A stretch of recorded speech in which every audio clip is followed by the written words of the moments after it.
Assalamualaikum warahmatullahi wabarakatuh. Hai anak-anak ibu sekalian, apa kabarnya kalian pada pagi hari ini? Semoga kita semuanya senantiasa diberikan kesehatan dan kita senantiasa dalam lindungan Allah yang Maha Kuasa. Marilah anak-anak sekalian, sebelum pembelajaran dimulai, marilah kita sama-sama membacakan doa. Berdoa dimulai, selesai. Alhamdulillah, Alhamdulillah, kita masih dalam pembelajarannya kita pada pagi hari ini, yaitu dalam materi pembelajaran IPS, masih di kelas 7 di semester ganjil. Anak-anak ibu sekalian, kita masih di bab kedua ya, tentang materinya kita, tentang masalah interaksi sosial dan lembaga sosial.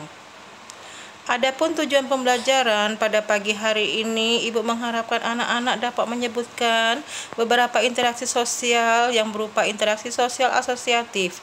Dan juga Ibu mengharapkan anak-anak dapat menyebutkan beberapa interaksi sosial, yaitu berupa interaksi sosial disosiatif. Di sini kita akan membahas tentang masalah bentuk-bentuk interaksi sosial. Interaksi sosial. Interaksi sosial itu adalah suatu hubungan timbal balik yang terjadi antara individu maupun kelompok yang saling memberikan pengaruh satu sama lain. Seperti halnya pernah Ibu sebutkan dalam materinya kita yang awal-awal, yaitu tentang masalah interaksi sosial. Di sini adanya hubungan timbal balik. Ada dua jenis interaksi sosial, yaitu yang pertama interaksi sosial asosiatif dan interaksi sosial adisosiatif. Interaksi sosial asosiatif. Interaksi sosial asosiatif merupakan bentuk dari interaksi sosial yang menghasilkan suatu kerjasama. Jadi di sini adanya hubungan kerjasama. Karena interaksi sosial asosiatif adalah yaitu interaksi yang memberikan nilai yang positif. Yang termasuk jenis interaksi sosial asosiatif di sini adalah kerjasama, akomodasi, akulturasi, dan asimilasi. Baiklah anak-anak, kita lihat pada gambar di sini. Ini di sini adalah kerjasama, yaitu dalam membuat jalan raya. Yang pertama kerjasama. Kerjasama di sini adalah suatu bentuk interaksi sosial, di mana kita ketahui orang-orang yang berkelompok-kelompok tersebut atau kelompok-kelompok tersebut bekerja bersama-sama, saling tolong-menolong, dan juga untuk mencapai tujuan yang bersama. Ada beberapa jenis dari kerjasama tersebut. Bisa kita lihat di sini, misalnya berupa kerjasama yang gotong royong, bargaining, kooptasi, koalisi, dan joint venture. Baik anak-anak, kita masukin yang kedua, akomodasi. Akomodasi di sini adalah suatu proses penyesuaian diri individu atau kelompok manusia dengan semula, saling bertentangan untuk upaya mengatasi ketegangan.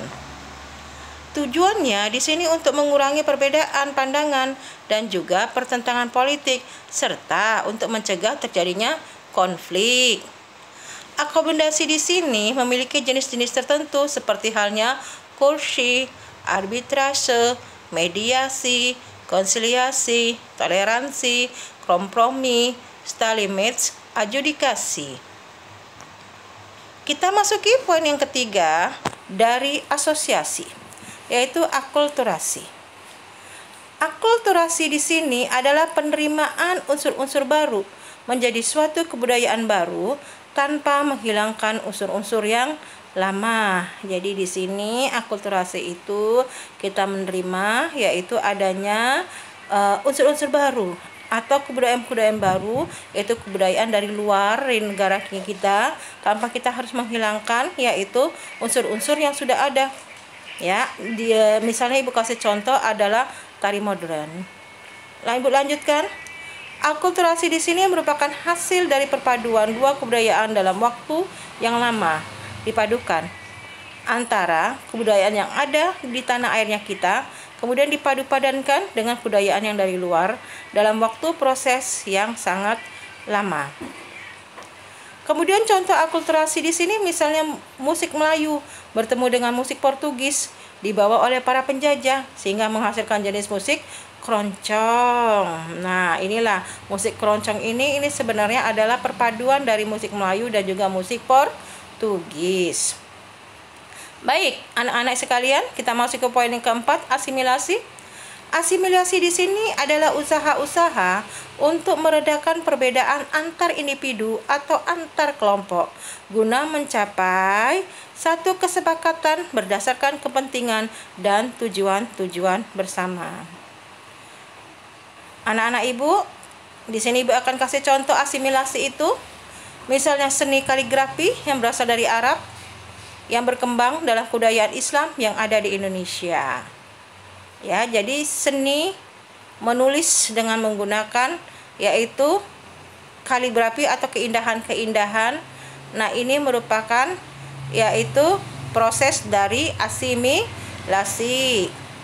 Ibu lanjutkan poin yang kedua, interaksi sosial disosiatif. Interaksi sosial disosiatif di sini adalah bentuk interaksi sosial yang lebih mengarah kepada konflik, perpecahan, baik individu maupun juga kelompok. Jadi mungkin di sini kalau interaksi sosial asosiatif tadi dia bernilai positif, sementara interaksi sosial disosiatif itu bernilai yang negatif. Ya, di sini. Termasuk jenis interaksi sosial disosiatif di sini bisa kita lihat adanya kompetisi, kontravensi dan juga konflik sosial. Kita lihat kompetisi. Ayo kita lihat di sini sebelum kita lihat kompetisi. Kita lihat di sini ada satu gambar. Di sini adanya pertentangan, ya. Atau di sini dua kubu antara yaitu ABRI berlawanan dengan masyarakat. Terjadi sebuah pertentangan di sini. Oke, kita lanjutkan lagi. Nah, baru kita masuk ke kompetisi.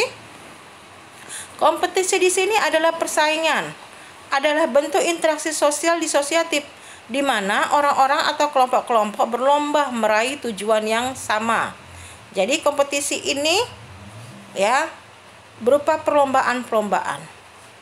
Kalau seandainya ditanggapi dengan nilai positif, maka jatuhnya kompetisi ini bernilai positif. Tapi kalau ditanggapi dengan nilai negatif, maka dia akan menjadi negatif. Persaingan dilakukan secara sportif sesuai dengan aturan-aturan tanpa adanya benturan-benturan fisik antar pesertanya.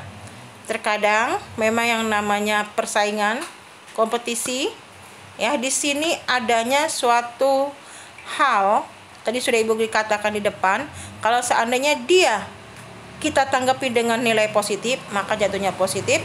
Kalau kita tanggapi dengan nilai negatif, maka jatuhnya akan negatif. Ya, jadi di sini persaingan kita harus bersaing secara yang positif. Contoh kompetensi di sini misalnya ada lomba tarik tambang antar warga di lingkungan desa. Oke. Kalau seandainya tarik tambang itu peringatan 17 Agustus, nah itu bernilai yang positif. Tapi ada juga pertandingan yang awalnya bernilai positif, akhirnya bisa menjadi yang bernilai negatif. Contohnya apa? Misalnya katakanlah sepak bola. Sepak bola ini ya, di sini ada nilai-nilai yang dibangun untuk memperkuat suatu tim. Tetapi terkadang di sini yang membuat rusuh itu bukan para pemainnya, tetapi para supporternya, sehingga menjadi perseteruan yang membawa kepada arah yang negatif. Ibu lanjutkan. Kontravensi. Kontravensi di sini adalah bentuk interaksi sosial disosiatif berupa sikap menentang dengan tersembunyi agar tidak adanya perselisihan atau juga konflik yang terbuka. Kontravensi di sini merupakan proses sosial dengan tanda ketidakpastian, adanya keraguan, penolakan dan juga penyangkalan yang tidak diungkapkan secara terbuka. Oke. Terdapat 5 macam ya di sini kontravensi.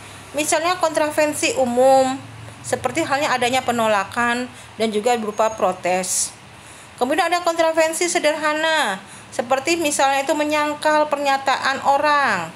Atau kontravensi intensif, seperti misalnya penghasutan. Ya.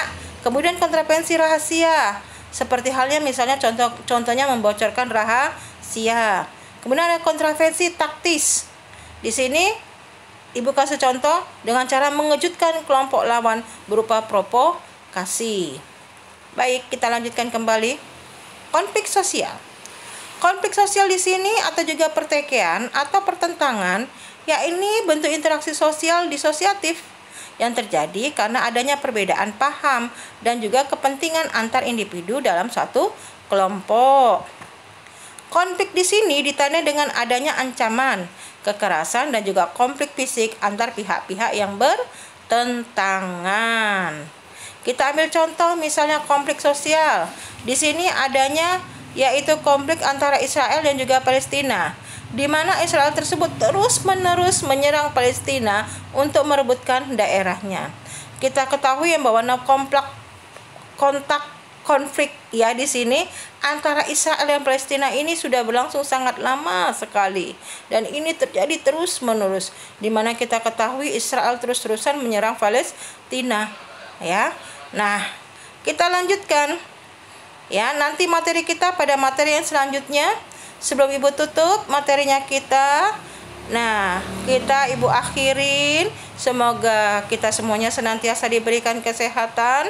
Harapan Ibu kepada anak-anak sekalian agar anak-anak senantiasa selalu diberikan kebahagiaan. Wabillahi taufiq wal hidayah. Wassalamualaikum warahmatullahi wabarakatuh.